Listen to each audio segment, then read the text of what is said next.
তো বন্ধুরা অনেক রান্নাই তো তোমাদের সাথে শেয়ার করি, তো চলো আজকে একটা নিরামিষ ডাল দেখাবো তোমাদের। আর ডালের মধ্যে দেখো আমাদের মানে ছোলা কচু হয়েছে কত সুন্দর। এই কচুটা তোমাদের দাদাভাই তুলে নিয়ে আসলো, আর এটা দিয়ে কিন্তু মুগের ডাল রান্না করে তোমাদের দেখাবো। ঠিক আছে বন্ধুরা, ততক্ষণ দেখতে থাকো আর পাশে থাকো। পিঙ্কি রান্না করে তোমাদের অনেক অনেক ভালোবাসা রইল।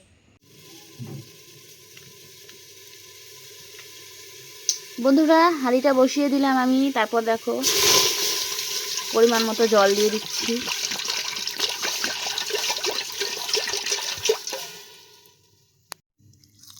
ডালটাকে ভালো করে একটু জল দিয়ে ধুয়ে নিতে হবে 2-3 বার।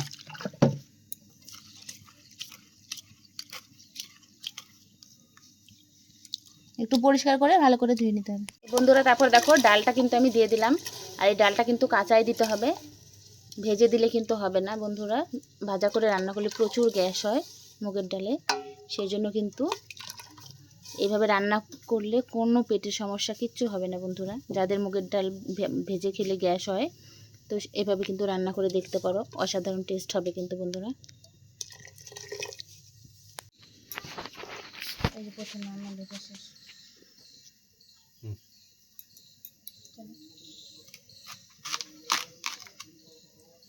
দেখো বন্ধুরা কচুরা কত সুন্দর। এটা কিন্তু শোলা কচু। তো কচুটাকে আমি কেটে নিচ্ছি। কি সুন্দর হয়েছে ভিতরটা। এভাবে একটু পিস পিস করে নিলাম, এখন কিন্তু ছুললে হয়ে যাবে। দেখো কতটা কালারটাও সুন্দর, আর এই কচুটা খেতে দারুণ টেস্ট। দেখো বন্ধুরা ছোলা হয়ে গেল। একটু মোটা মোটা সাইজের করে পিস পিস করে নিতে হবে।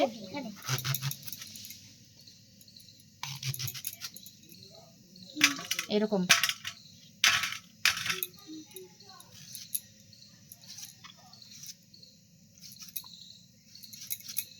এইভাবে কিন্তু আমি যতটা দেব সম্পূর্ণটা কেটে নেব।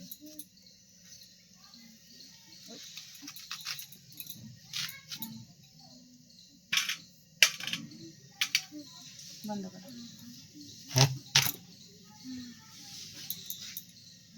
তারপর বন্ধুরা জলটা ভালো করে ফুটলে তারপর কিন্তু পরিমাণ মতো লবণটা দিয়ে দিলাম। তো একটা চেরা কাঁচা লঙ্কা দিয়ে দিলাম।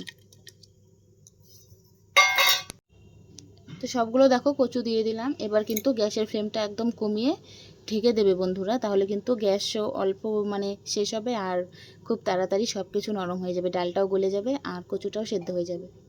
এখন 10 মিনিটের জন্য কিন্তু আমি ডালটা ঢেকে দিচ্ছি। বন্ধুরা দেখো ডালটা কিন্তু একদম নরম হয়ে গেছে, আর কচুগুলোও নরম হয়ে গেছে। তো তারপর দেখো হালকা একটু ঘোটা দিলেই হয়ে যাবে। তো তোমাদের আমি তুলে দেখাচ্ছি। দেখো ডালটাও কত সুন্দর মানে নরম হয়েছে দেখো, আর কচুগুলোও নরম হয়ে গেছে। এখন নামিয়ে নেব বন্ধুরা। ডালটা নামিয়ে নেওয়ার পরে দেখো সামান্য একটু হলুদ দিয়ে দিলাম। হলুদটা দিয়ে ভালো করে এখন একটু মিশিয়ে দিলাম। শুকনো লঙ্কাটা দিয়ে দিলাম। তেলটা গরম হয়ে গেছে। তেজপাতাটাও কিন্তু দিয়ে দিলাম।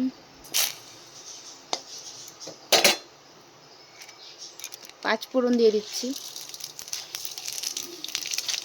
পাঁচফোড়নটা একটু বেশি দেবে বন্ধুরা, তাহলে সেন্টটা ভালো হয়।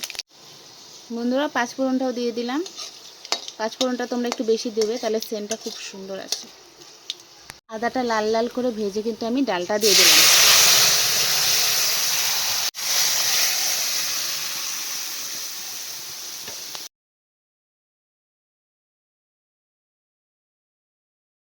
বন্ধুরা সোমবার দেওয়ার পর ডালটা যখন ফুটে উঠবে, তখন এই যে ধনের গুঁড়ো আর জিরের গুঁড়ো নিয়েছি, সেটা কিন্তু এখন আমি দুটো একসাথেই ঢেলে দেব।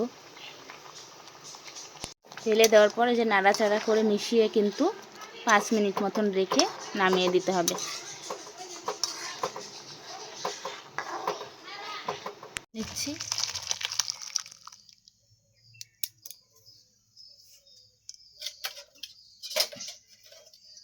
তো আমার ডালটা কিন্তু কমপ্লিট। তোমরা দেখতেই পাচ্ছ কালারটা কত সুন্দর হয়েছে, আর এভাবে রান্না করলে কিন্তু খেতে অসাধারণ হয়। আর এইভাবে রান্না করলে কিন্তু ডালটা একটু ঘন রাখতে হবে। দেখো বন্ধুরা বেশি পাতলা করলে কিন্তু অতটা ভালো লাগবে না।